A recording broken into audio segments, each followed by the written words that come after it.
Welcome to SVG-TV News and Sports for Tuesday, August 12th. I'm Jimmy Prince with the details. Farmer and the member of the newly formed Cocoa Association, Ingrid Punnett, is of the strong view that the demise of Amajaro in St. Vincent and the Grenadines was inevitable. Punnett, one of the panelists on last Sunday's Hit Stock program, which examined the cocoa industry, supported her point by stating that when the initial agreement was signed between Amajaro and the government, the farmers were not informed of the full details surrounding the joint venture. Their departure was inevitable. I think that Amajaro didn't do a due diligence because in their agreement there were a lot of things that were not known to us. We only found out the agreement by chance. It was sort of leaked out. And when that happened, persons said, well, you know, they're condemning us to 50 years of partnership. It brought to the forefront that business alliances between government officials and external private enterprise without inclusion of the main players, in this case the farmers, is a model of national development. It has failed in the past, and we have copious evidence of this, not only in our country but in other countries of the world. Meanwhile, agricultural scientist Clive Bishop says the departure of the Amajaro Cocoa Company is a clear indication that the governments ought not to partner with the private entities without both parties carrying out the requisite research. Has been proven time and time again. The old paradigm of the old marketing boards and banana growers associations and these sort of things, that is a thing of the past. We have come to realize that these things are not sustainable because regardless of who the government is, most decisions are based on a political platform. That is the basis of decisions, the platform. And in the case of this particular episode we're looking at with Amajaro Cocoa, it's clear to most people now looking at it that things were not properly thought out before they were done. The new non-resident ambassador of Chile to St. Vincent and the Grenadines, His Excellency Fernando Schmidt, formally presented his letter of credence to Governor General Sir Frederick Ballantyne yesterday. The ambassador was also expected to make courtesy calls on other state and government officials, including Prime Minister Dr. Ralph Gonsalves, Speaker of the House of Assembly Hendrik Alexander, and Leader of the Opposition Annem Eustace. Ambassador Smith is a career diplomat with approximately 40 years' experience. He has represented Chile as ambassador in several countries, with his last post as ambassador to Brazil. The new ambassador will also serve as non-resident ambassador to other members of the OECS, Trinidad and Tobago, and Barbados. Well, 11 students were yesterday awarded by the Roads, Buildings and General Services Authority, BRACSA, for their achievement in the Caribbean Primary Exit Assessment Examination, CPEA. Communications Officer at BRACSA, Roxton Marshall Millington, says for the 5th year, BRACSA has been giving back and recognizing the hard work of the students who are children of employees. Today, students will be given a small token of appreciation, and we trust that this would assist where possible as you prepare to enter secondary school. Parents, bringing up a child is a voyage, and as a parent, you are the key navigator of your child's growth. His or her development is set primarily at home and in schools, and when these two environments are attuned to each other, your child benefits the most. Let me urge you as a parent to continue providing guidance and support to your children as they embark on their new journey. Marshall Millington told the recipients to set achievable goals as they continue on their educational path. School is not just about learning. It's about learning how to mature and develop skills to tackle life. Always remember that life is tough, but you are tougher. Keep smiling and the world will smile with you. I leave you with the words from the mighty sparrow. Education, education, this is the foundation. Our rising population needs sound education to be recognized anywhere we go, we got to have certificates to show. To enjoy any kind of happiness, knowledge is the key to success. Meanwhile, CEO of Bragsa, Deirdre Miles, further encouraged the students to work hard, noting that their success in the CPEA should be used as a motivator for greater successes in the future. Be dedicated to your work from get-go. I think school opens on the 1st of September. That's where you start. It's 5 very short years. Before you wink, you'll be doing the CXC exam. Preparation begins from September the 1st, 2014. If you're going to be successful in 5 years' time, there's nothing called catching up down the line. It may sound like a big task, but it's designed to go with you and your age level. So one step at a time, stay focused, and at the end of 5 years, you should be fine. In some police news now, police have denied reports that an arrest was made in the shooting involving businessman Keon Lawrence last Saturday night in Rose Place. It was reported by one media house here that one person was arrested but yet to be charged. However, head of the Criminal Investigations Department, ASP Sidney James, denied such a report. Lawrence was taken to the Milton Cato Memorial Hospital after he was shot while he was sitting in a shop in Rose Place. The shooting occurred shortly after 7 Saturday evening.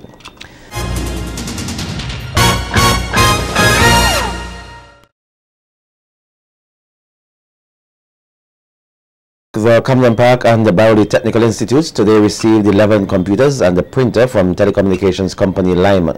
Marketing manager at Lime, Nicola Williams, says Lime will also be assisting in the setting up of the computers. We're not just handing them over and you go and try to figure out what to do with them. Our technicians are going to come, wire everything, set everything up to make sure that your lab is cohesive at the end of it all. So we are indeed excited.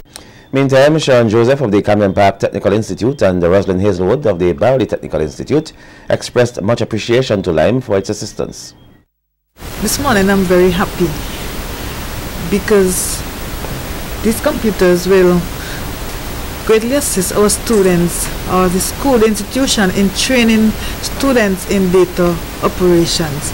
We are, as an institute, preparing students for the world of work, and we do hope that these computers will really help us to do such.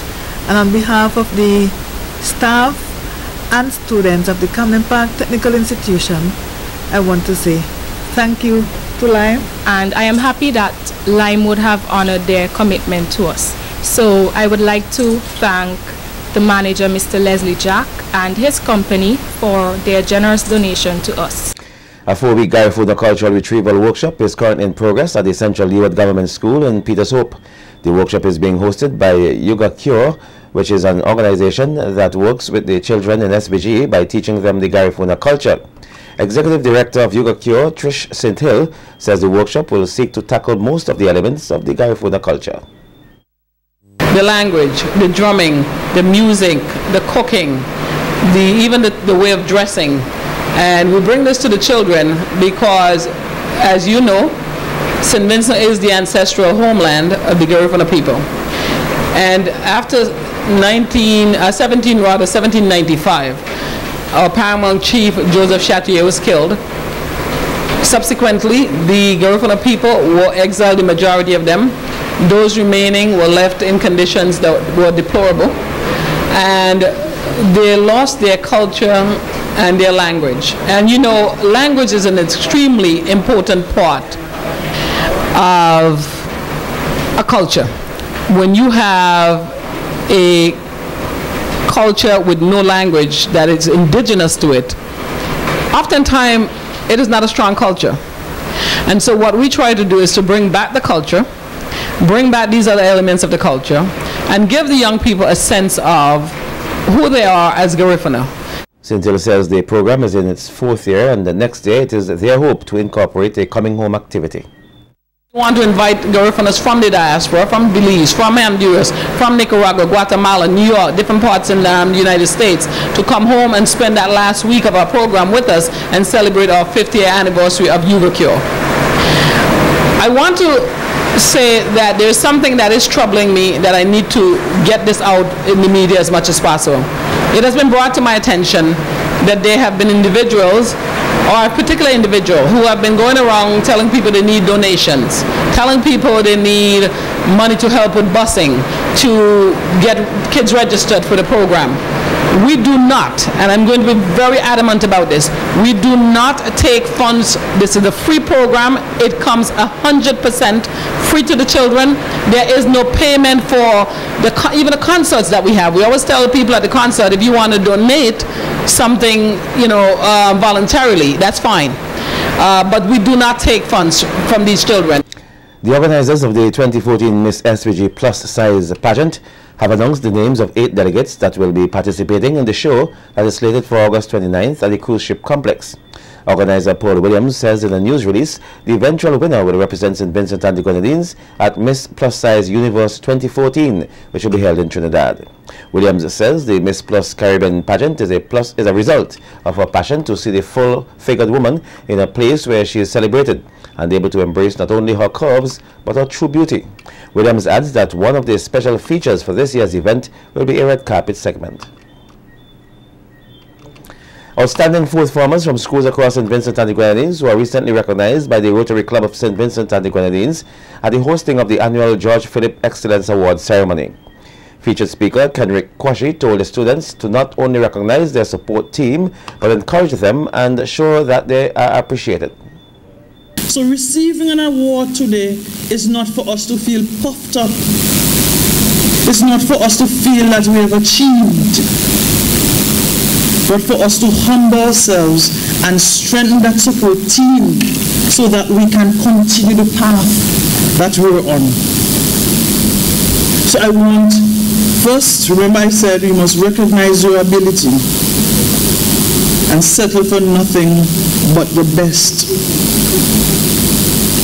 I want for us, because I'm challenging myself also as I challenge you, the fellow students, but parents and teachers alike, let us recognize our support team. Well, some news from the courts now. 3 young men from the leeward side of St. Vincent were over the weekend slapped with charges for the possession of cannabis and theft. On Friday, August the 8th, Kevin Warren, 35 years, of Lomans Leeward, was arrested and charged with having in his possession 112 grams of cannabis with intent to supply to another at Little Tokyo. And on Sunday, August 10th, Dexroy Crease, 25, and Kareem Pierre, 30, of Camden Park, were arrested and charged jointly with the theft of 8 meters of cable wire, valued $1,120, stolen at Camden Park on the 15th of July 2014. In more court news, meanwhile, Jeff Jordan, a 23-year-old resident of Cemetery Hill, was charged with theft and another of entering one of the houses owned by Gregory Ferrari at Indian Bay. 2 other male minors were jointly charged separately for entering the said property between July 23rd and August 3rd, 2014. Ferrari, a businessman who resides at Villa, is said to have secured the building on July 23rd, leaving everything intact. However, having returned to the said premises on August 3rd, he discovered that the place was broken into and a television and microwave amounting to $2,880 were missing. The police at the Calico station was summoned and, having carried out investigations, arrested and charged the defendants for the offense. They all appeared at the Kingstown Magistrates Court last Friday and pleaded not guilty to the offenses.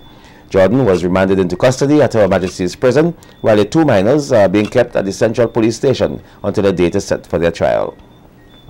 And Ian Johnson, the 27-year-old former police constable, was placed on a bond in the sum of $1,500 for a 6-month period when he appeared at the Kingstown Magistrates Court on Friday, August the 8th, and pleaded guilty to a charge of possession of an offensive weapon. The court heard from the police prosecution that on August the 6th, a law enforcement officer who is attached to the CID received a call stating that Johnson, a resident of Bayabu, was at Lower Middle Street, Kingstown, in the area of Ace Home Center, sharpening a cutlass which he had just bought. When the police arrived on the scene, Johnson was seen with the offensive weapon.